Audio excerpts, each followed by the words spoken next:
Good evening, everyone present here. I am Faraz from IJCP. I welcome all the participant doctors on today's session. Let's welcome today's speaker with great honor, none other than Dr. N. Sanjeeva Reddy sir. Sir has done MBBS, MD, DGO, Senior Consultant and Dr. B.C. Roy Awardee, Head of Reproductive Medicine at Sri Ramchandra Institute of Higher Education and Research, DU Chennai. Today, sir is going to discuss on a topic pre-treatment. Does it improve quality and quantity of oocyte embryo? Let me tell you overview of the topic. Pre-treatment refers to the various procedure and interventions performed on oocyte, that is eggs or embryos, before they are used in assisted reproductive technology, that is ART.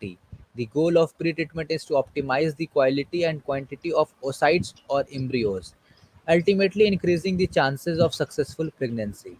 Some common pre-treatment approaches include ovarian stimulation, oocytes embryo selection, or pre-implantation genetic testing. To know more about this topic, I would like to invite sir and hand over this session to sir. Over to you, sir. Kindly proceed from here. Thank you. Good evening. Today I'm going to speak on pre-treatment. Does it improve quantity or quality of oocytes or embryos?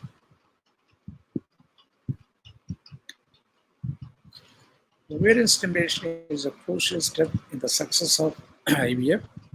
In poor responders, ovarian stimulation yields a very small number of follicles. Several strategies are offered for the treatment of ovarian stimulation. Despite the multiplicity of strategies, no clear has been established. Which regimen would be the ideal ovarian stimulation protocol for your treatment remains a challenge for the clinician and also the patient. Pre-treatment medications manipulations also offered to patients with PUR, aiming to prevent the occurrence of a spontaneous LH, increase the number of pre-treatment and antral follicles, synchronize follicular development, and increase oocytes yield and quality, with the consequent improvement in cycle outcome. Although the use of pre-treatment strategies is increasing, but the most important outcome of ART, the pregnancy and birth rates remain unclear with no sound evidence. Currently, the most frequently proposed pre-treatment strategies are androgens, another testosterone and DHEA, androgen-modulating agents like letrozole, recombinant luteinizing hormone, human chorionic gonadotropin, treatment, pituitary suppressions like GnRH, estrogen, oral contraceptive pills, growth hormone, and CoQ10. We will discuss each one separately. The most commonly used pre-treatment agents are transdermal testosterone and DHEA, aiming to increase intra-ovarian androgen concentration. Although a potential role of androgens in polyposis have been suggested based on studies in primates showing a marked increase in the number of growing follicles, granulosa and theca cell proliferation, increased FSH receptor microRNA levels in granulosa cells with improved follicle responsiveness to FSH. When you take the testosterone, Gonzalez et al. Performed a systematic review and meta-analysis evaluating the effect of transdermal testosterone preceding ovarian stimulation in women with PUR. Three eligible trials were included, consisting of 113 women in the testosterone group and 112 in the control group. Although testosterone treated women achieved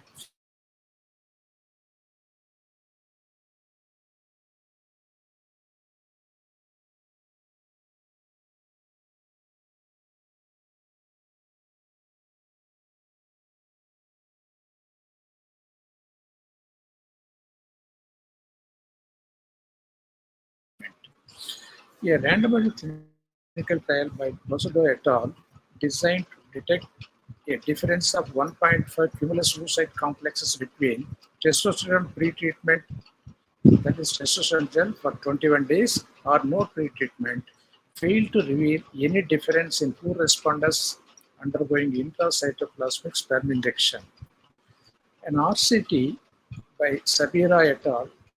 Randomized patients with pure, according to Bologna criteria, to either 12.5 milligrams per day testosterone gel for 56 days before ovarian stimulation or 10 days before ovarian stimulation, a control group with no intervention. The testosterone pretreatment given when applied for prolonged period did not improve the number of mature oocytes in patients with POR. Wong et al. Also randomized patients with POR to transdermal testosterone for 4 or 6 weeks or control before ovarian stimulations. There was no difference were observed in the number of oocyte-active mature oocytes and embryos.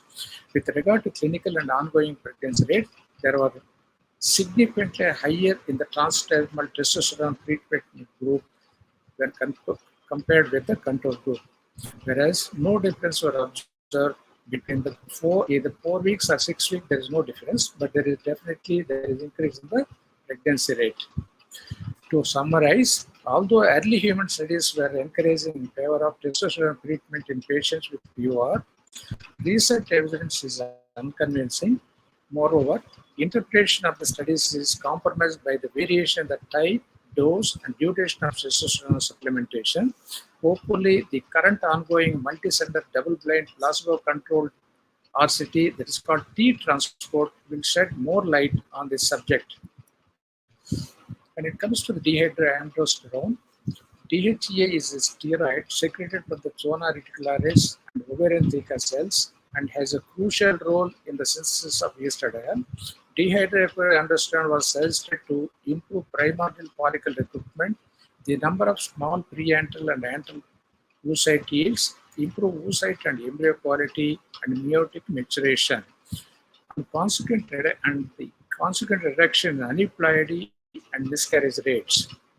Several groups have reported that DHEA supplementation could increase the number of oocytes and embryos, leading to improved IVF outcomes in patients with POR. An IVF worldwide survey showed that 26% of IVF clinicians add DHEA as an adjuvant to poor responders undergoing IVF treatment. Chen et al. Retrospectively studied the effect of DHEA on IVF outcome of POR patients.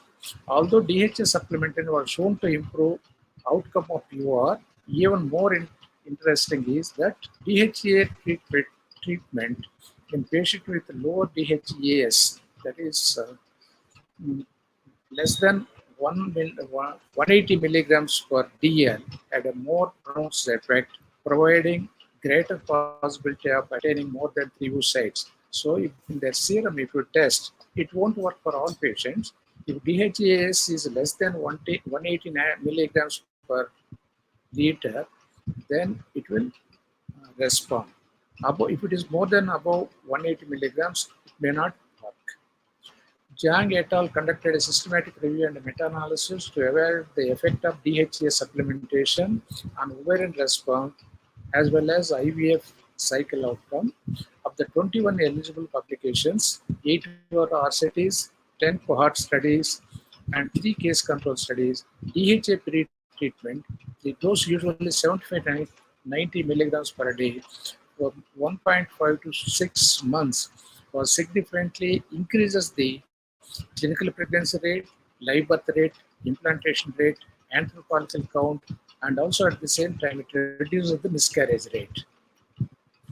Although early human studies were promising in favor of DHEA pretreatment in case of POR, the previously reported studies include different definitions of POR, varied DHEA doses, and treatment duration. Patients used frequently as their own controls, not taking into account the biological variability in the response to ovarian stimulation. Therefore, it is necessary to differ definitive conclusions, require a well-designed RCT that will standardize the treatment. What the literature says, there are many papers were published. The role of androgen supplementation in women with diminished ovarian response.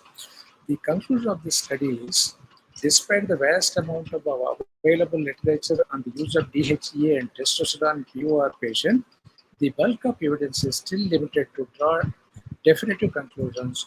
More than reviewing the available data and publishing new studies based on the same pitfalls, we urge to start this chapter with well-designed clinical trials. Then only it is going to be useful. When it comes to the androgen modulating agent, increase in endogenous intra-ovarian androgens production by the adding of LH activity in the form of recombinant LH or HCG or aromatase inhibitors that decrease the conversion of androgens to estrogens might upregulate the granulosa cell FSS receptor with the consequent enhancement of follicular responsiveness to exogenous gonadotropins, allowing a large cohort of follicles to escape atresia and develop into pre-ovulated follicles. All these interventions, alone and combination, were offered to patients with POR aiming to improve IVF outcomes. In normal responders, Lassie et al. Examined the effect of androgen priming with HCG 1250 IU on cycle day 2, anastrozole 1 mg orally on cycle day 2, 3, and 4, and cetrolix 3 mg subcutaneously on cycle day 2, followed by ovarian stimulus started on cycle day 5 with a flexible antagonist protocol as applied to the controls. The mean number of oocyte retrieved, top quality embryos, and ongoing pregnancy rates were similar in the priming and control group. That means there is no improvement with this protocol. Dubnin et al. Studied the role of recombinant LH pretreatment in normal responders undergoing the long GnRH agonist suppressive protocol. After downregulation, patients were randomized to recombinant LH pretreatment 300 IU per day for 7 days, or no recombinant LH followed by ovarian stimulation with recombinant FSH. Although the recombinant LH treatment was associated with increased number of small antral follicles before FSH stimulation and increased yield of normally fertilized embryos, there was no difference were observed in the number of ongoing pregnancy rate. A similar design in normal response was reported by Veritos et al. Patients were randomized to HCG 200 IU per day for 7 days, starting on the day when pituitary downregulation was confirmed, followed by ovarian stimulation versus control with no priming.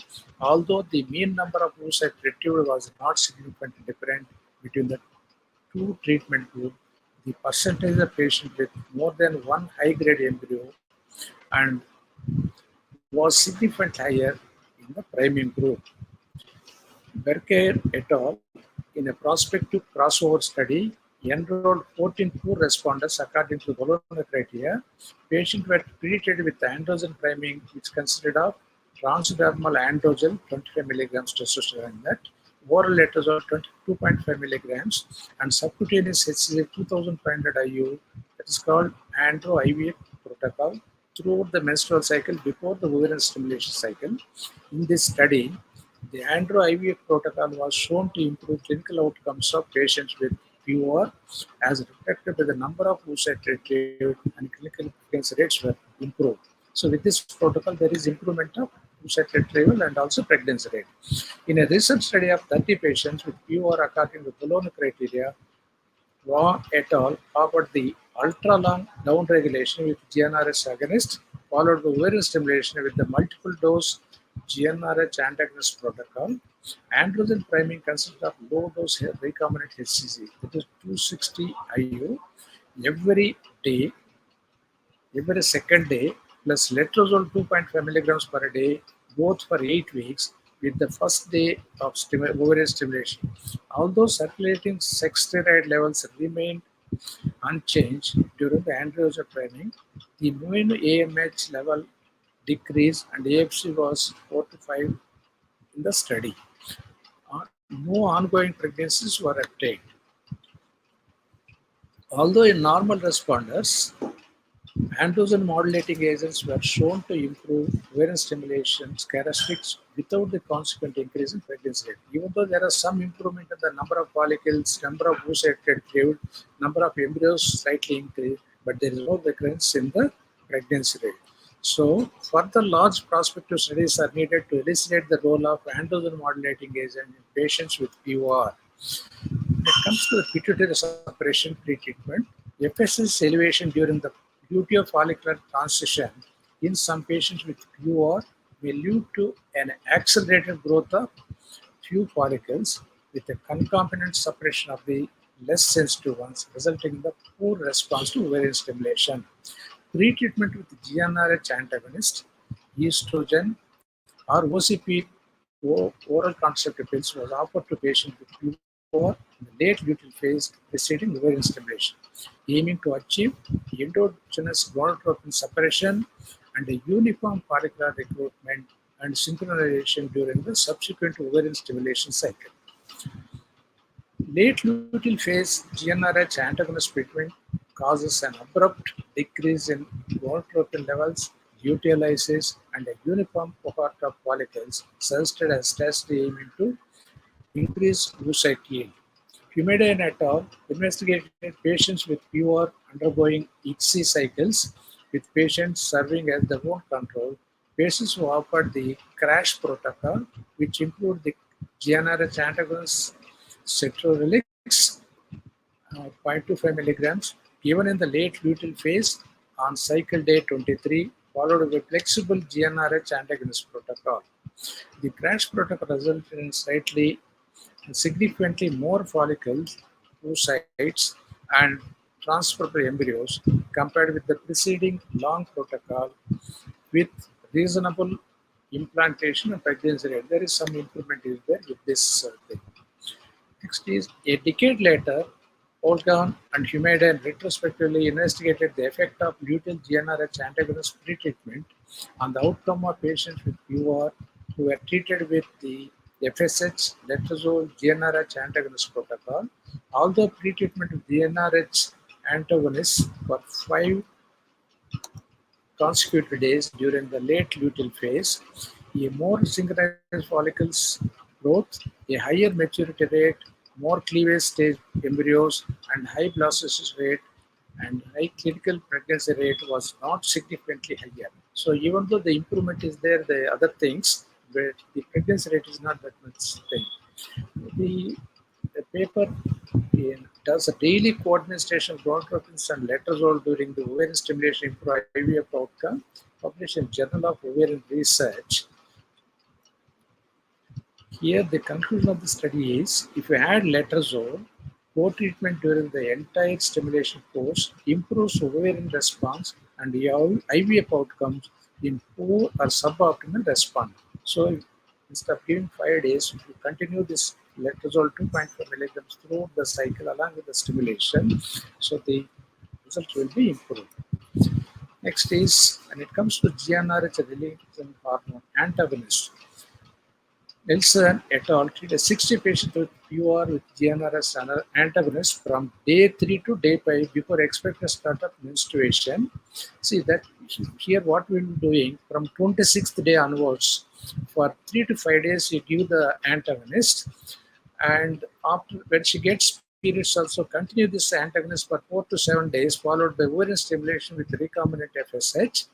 This protocol only marginally affected the intercycle FSH rise with 6.6% live birth only. There is little marginal improvement, but it's not useful that much. Next is another drug we will be using with the estradiol for the synchronization of the follicles so that we can get more follicles. Franchin et al. Prospective study 90 normal responders who were treated randomly with this estradiol from day 20 until next day cycle day 2 are controls. Here they didn't use the estradiol. Luteal estradiol administration reduced the pace of growth, improved the size, homogeneity of antral follicles and day 8 of recombinant FSH treatment, and increased the number of follicles reaching maturation at once with no difference in clinical pregnancy rate. As like other treatments, here also there is more synchronicity present, more follicles they got, more embryos, but finally the pregnancy rate is same only. Chang et al. Also same thing he has done. Here, of the 7 eligible studies involving 450 IVF patients with a luteal estradiol pretreatment versus 606 patients as control, they didn't give the estradiol. The luteal estradiol protocol resulted in a significantly longer duration of stimulation. That's one disadvantage. Significantly higher number of oocyte and mature oocyte retrieved. This is the positive aspect, but there is no difference in the clinical pregnancy rate. So this is also not useful. Kakmark et al. Offered the delayed start antagonist protocol. Here, estrogen priming followed by early follicular GnRH antagonist treatment for 7 days before ovarian stimulation to 30 patients. Here, what they will do, when the patient gets her periods from first day onwards, they will start the antagonist for 7 days. From 8th day onwards, they will start the stimulation. The delayed start protocol improves the ovarian response in poor responders by promoting and synchronizing follicle development without impairing oocyte developmental competence, with a reasonable implantation of clinical pregnancy rates when compared with the controls. It is 9.8% to 23.8%. There is improvement is there with this protocol. Next, many times we'll begin the oral contraceptive pills. We'll see what is there any benefit. Lai et al. Conducted a systematic review and meta-analysis aiming to compare the efficacy of Mosibit pretreatment in patients with POR. Of the 15 eligible studies evaluating more than 5,000 patients, no significant difference were observed in the duration of ovarian stimulation, gonadotropin dose use, and clinical pregnancy rate. So this is not useful. To summarize, oral contraceptive had no beneficial effect in either normal responders or patients with POR. So we should not use this thing. Next, when it comes to growth hormone, Adashi et al. Recognized the role of insulin-like growth factor 1 in follicular development. IGF-1 has a synergistic effect with FSH and granular cell differentiation through stimulation of aromatase activity, induction of LH receptors, and synthesis of progestins and proteoglycans to produce the production of IGF-1 is known to be growth hormone dependent. This has been rationale for the use of Hamburg et al. Of growth hormone in vivo to facilitate ovulation induction by HMG in women with hypopituitarism. Iptikar et al. Randomly assigned patients with POR undergoing ovarian stimulation with the GnRH antagonist protocol to growth hormone group receiving daily injections of growth hormone. They have given 4IU from day 21 of the previous cycle until the day of HCG injection, and controls there they didn't use the growth hormone. Although the number of retrieved oocytes and the number of obtained embryos were significantly higher in the growth hormone than in the control groups, there were no significant differences between groups regarding implantation, chemical, and clinical pregnancy rate. So there is not much difference in the clinical pregnancy rate. Lattice et al. Conducted a prospective self-controlled study of 64 patients. Here has given growth hormone 0.5 U administered daily from the first day of the agonist until the day of HCG administration. Patients treated with growth hormone achieved significantly higher number of top quality and cryopreserved embryos with an excellent clinical pregnancy rate of 34.4%. Although studies are small and encouraging and they show improvement in ovarian stimulation variables, there were no significant difference in clinical pregnancy and therefore no benefit in the treatment addition of growth hormone because the cost is very high. If you want to start, you have to discuss with the patient about the cost, and also you should tell her we cannot definitely guarantee you that you are going to get more oocytes and pregnancy. When it comes to coenzyme Q10, it is an essential component of the mitochondrial electron transport chain and ATP production. Ma et al. Randomized human germinal vesicle oocyte to be cultured in IVM medium with or without CoQ10. They observed an improved transition from germinal vesicle to metaphase to oocytes and reduce aneuploidy rates with the addition of CoQ10 to the IVM medium in the older age group patients, but not in the younger women.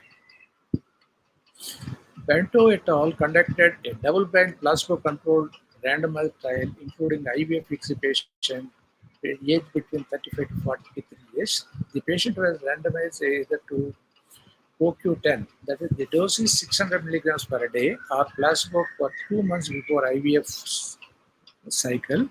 Neither the ovarian stimulated variables nor the aneuploidy rates and the clinical pregnancy rate differ between those who received CoQ10 and the control groups respectively. That means CoQ10 also there is not much improvement. Ju et al. A prospective randomized pseudo postdone group 3 patient to CoQ10 that they have given 200 milligrams 2 times a day for a period of 60 days and the controls without any CoQ10. These pre-treatment with CoQ10 was shown to improve ovarian response to ovarian stimulation and embryological parameters with no significantly higher clinical pregnancy or live birth rate. That means this is also not useful. Even though you are getting a little amount of more amount of oocytes, but pregnancy is not much. Miscellaneous. Sometimes one is not working. Some people will combine 2 or 3 drugs whether it will work. We'll see a recent proof of concept study of postdone group 4 patients with pure offered the combined stop GnRH antagonist and letrozole priming for 5 to 7 days from the confirmation of down regulation until the start of overstimulation, combining pre-treatment pituitary suppression and androgen-modulating agents. Patients achieved significantly higher number of follicles, more than 13 millimeters on the day of HG administration, and higher number of oocyte retrieved with non-significantly more and a reasonable clinical pregnancy rate. Then, when it comes to the other support, this all not working. One of the latest thing people will be very hyped. The thing is platelet-rich plasma. In 2019, Pantos et al. Reported on 3 women with premature ovarian insufficiency who, after autologous intraovarian platelet-rich plasma treatment, demonstrated an improvement in hormone profile and subsequently naturally conceived. The platelet-rich plasma is prepared from their patient's own blood. Transfusional, it can be injected in 2 ways. Transvaginal, like how we are retrieving the oocyte, same way we can inject. Sometimes because in some patient, these patients, the ovaries are very small, it's very difficult to go for the transvaginal. That time you can go for the laparoscopic injection also. In another study, Sokovos have prospectively offered transvaginal intraovarian injection of PRP in 20 patients with pure, fulfilling the Bologna criteria for IVF with low-dose ovarian stimulation, whereas without using 20 non-PRP patients as control. No in-between groups were there. In another group,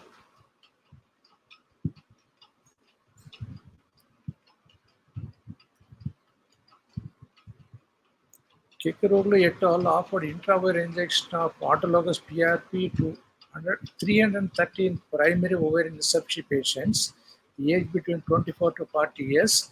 PRP treatment resulted in increased antral follicle count and also serum AMH, whereas serum FSH did not change significantly. After PRP injection, 23 women, that is 7.4% conceived spontaneously, and of the 201 who attempted IVF, another 13 conceived with IVF.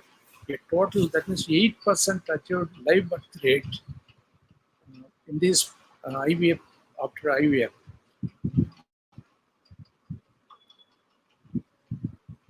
See, in our India itself, the Sunita Tandulkar from Pune, she treated 20 postdone group 3 and 4 patients with pure with intraovarian instillation of autologous bone marrow derived stem cells and PRP. So apart from the PRP, it is not giving much pregnancy rate, When that's why they went for the bone marrow derived stem cells. At 6 weeks of instillation, a non-significant increase in AMH levels was demonstrated, and ovarian stimulation for IVF revealed 4 oocyte and 2.5 grade A and B embryos were obtained. Tulek and Karmam retrospectively evaluated the role of intraovarian PRP injecting among 71 patients with POR. So there are various studies are going. The summary of this treatment is autologous intraovarian PRP injection, an invasive procedure with doubtful benefit, if any. So you can talk to the counsel the patient if he is willing, you can give, but it's not going to do any harm because it is prepared from the patient's own blood. But the results are not that much. We cannot say definitely is going to improve. In conclusion, validation of the aforementioned measures as valuable tools in the armamentarium for treating POR requires further large prospective studies. Until now, no pretreatment is giving definitely that this patient is going to develop extra embryos and increase the pregnancy rate. These studies should illustrate the specific mode, combination of pretreatment measures, and identify before initiating ovarian stimulation the specific patient's characteristics who might benefit from the specific pretreatment regimen, all of which will aid fertility specialist counseling as well as their patients in adjusting the appropriate treatment regimen. These are the regimens. So any patient comes to us, we have to tell the patient that definitely we cannot say anything. So there are some medicines available. So that is not going to produce any harm to you, but the cost may increase. We'll try, if at all benefited, it will benefit, but at the same time, we cannot guarantee definitely this patient is going to increase the pregnancy rate. Thank you. If you have any questions, I'm ready to answer. Thank you so much, sir, for giving your valuable time and sharing your knowledge with us and making this session informative one, sir. I definitely think this session knowledge is going to help all the participant doctors on their practice also. Sir, I can see we have received few questions from the participant. If you allow, can I take this question with all your Yes, permission? yes, yes. I can see first question from Dr. Mahima Agarwal, and she is asking what is the role of androgen supplementation in women with diminished ovarian reserve? Okay, see, mostly what we'll be using, there are some papers are telling there is some improvement, and many definitely we cannot say it is going to improve. So DHEA is commonly will be given to the patients. So there, and not some patient there is improvement is there, some patient they are not, there is no improvement. Then they have estimated the DHEAS. If the level is less than 180 nanograms are there, those patients, if you give the DHEA, there is improvement is there. The papers also showing like that. If it's more than that, for that patient is not advisable to give. And testosterone gel also, if you advise, if you apply daily like that, at least a month before starting stimulation, there is some improvement is there, but definitely you cannot say the studies all showing there is some improvement, but definitely we cannot say the pregnancy rate will improve. It is not much different, but we can try. Talk to the patient, counsel to the patient if she is willing to spend, and we can try. It is not going to do any harm to the patient. Okay, thank you so much, sir, for answering this question. Moving forward, I can see the another question from Dr. Sunita Jaiswal. She is asking what are the therapeutic effect of prolonged testosterone pre-treatment in women with poor ovarian response? Hold Let me repeat the question once again, sir. The question is what are the therapeutic effects of prolonged testosterone pre-treatment in women with poor ovarian response? Okay. So the idea is to here actually we have this testosterone will improve the receptors of the granulosa cells and intra-ovarian testosterone levels. That that is the idea. So that there will more uh, follicles will develop that will respond to the gonadotropins what we'll be giving at the time of IVF, so that we can get more number of oocytes. So this is the idea of giving this one. So that's what we are not sure every patient will respond. Some patient there is slightly better is there, but it is not there. One thing we have to realize is there is already only few oocytes are there, or follicle antral follicles count is there. That only is going to develop. You may get one or two oocytes. So if it's not responding, then we have to go for the other things like oocyte pooling, fuel stimulation, that type of things only we have to go. Definitely it's not going to little benefit they may get, but definitely you cannot assure them that they definitely gets a baby. Okay, thank you so much, sir, for answering it again. I can see there is one more question from Dr. Sanjana, and she's asking, does daily co-administration of gonadotropins and letrozole during the ovarian stimulation improve IVF outcome for poor and suboptimal responders? Yes, that is what it is given like the not given that if you add like that, that's what this literature is showing. If you add daily like letrozole throughout the stimulation, there is some improvement in the more number of oocyte quality of the embryo. The pregnancy is also like that. But I didn't have any experience. That's what the papers are showing. Okay, thank you so much, sir, for answering it. I can see last question for today's session. We will be taking last question for today's, and the question is from Dr. Meghna, and she's asking, what are the effect of oral contraceptives for different responders, women before GnRH antagonist? Moral, can I Let me repeat? repeat the. Yeah, I will repeat the question. What are the effect of oral contraceptive for different responder women before GnRH antagonist? Okay. Here, why the main problem in poor patient, decreased ovarian, poor responder patient, the follicles asynchronicity. See, if you after stimulation, if you see one follicle will be big, like 20 millimeters, another follicle will be 18, another follicle 16, all things. To synchronize the follicles, we will be doing oral contraceptive pills before. At least minimum 12 days if you use this one from the day the third or fourth day onwards for at least a minimum 12 days, then it won't allow the follicle because in poor reserve patients, there will be earlier increase of the FSH. It will uh, post the early recruitment of the follicles. That's why this discrepancy will be there. To prevent this one, they will be giving here there is synchronicity will come, but at the same time it can suppress the follicles. So you require more amount of gonadotropins. The studies are not showing there is not much, but what we are seeing like that the synchronicity will be better, but you may require some more amount of gonadotropins for stimulation. That's the one thing. It is mainly is like to for our benefit to start the stimulation in the particular day like that, then you can use. For increase the number of oocytes, the pregnancy rate is not useful for these patients.